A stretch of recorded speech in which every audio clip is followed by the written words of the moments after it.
Hi, folks. What if I told you that one of the most badass heart surgeons in history didn't even have an MRI machine or a heart monitor and still managed to save a man's life with a sewing needle and sheer willpower? Well, buckle up, because today we're talking about Dr. Daniel Hale Williams, the real-life medical legend who performed one of the world's first successful open-heart surgeries, founded the first interracial hospital in America, and basically said, "I don't need fancy gadgets. Just give me a heartbeat and a scalpel." Let's dive into the story of a doctor who didn't just heal hearts. He changed the whole game. Born in 1856 in Hollidaysburg, Pennsylvania, Daniel Hale Williams grew up during a time when medicine was, let's say, evolving. We've all seen those Civil War amputation scenes. Yeah, not great. After apprenticing as a shoemaker, yes, really, he decided shoes weren't his calling. Blood and guts were.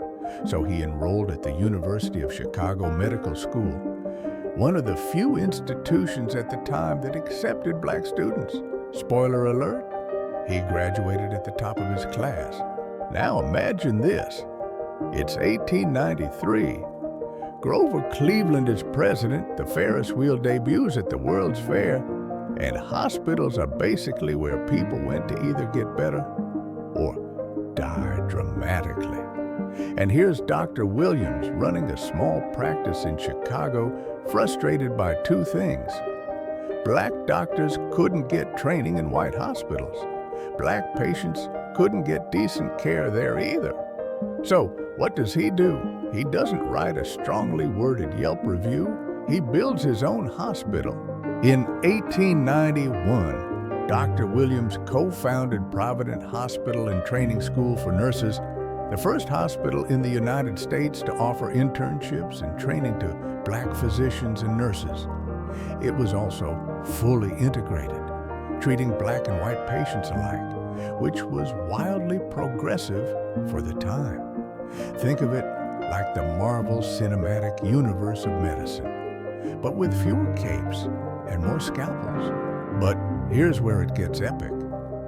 On July 9th, 1893, hot summer day, no AC, a man named James Cornish shows up at Provident Hospital with a nasty stab wound to the chest.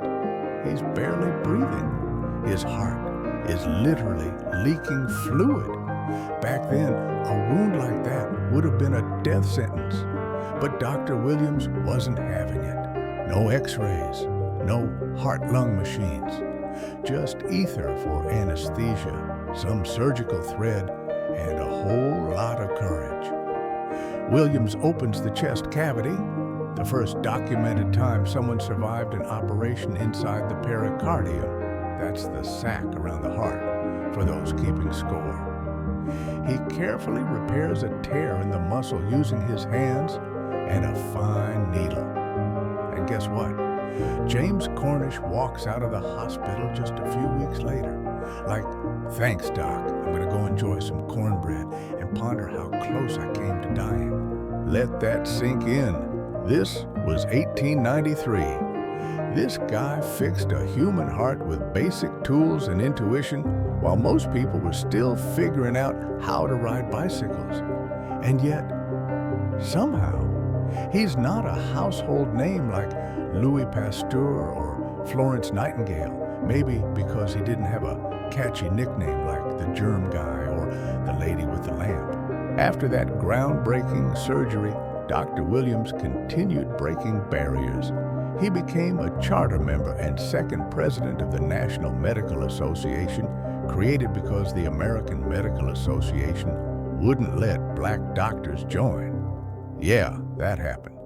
He spent the rest of his life advocating for equal access to health care, training new generations of doctors, and proving that excellence has nothing to do with skin color and everything to do with heart. So next time you hear the words open heart surgery, think of Dr. Daniel Hale Williams, the man who didn't wait for perfect conditions, perfect technology, or even perfect funding. He just saw a problem and fixed it. And if that's not inspiring, I don't know what is.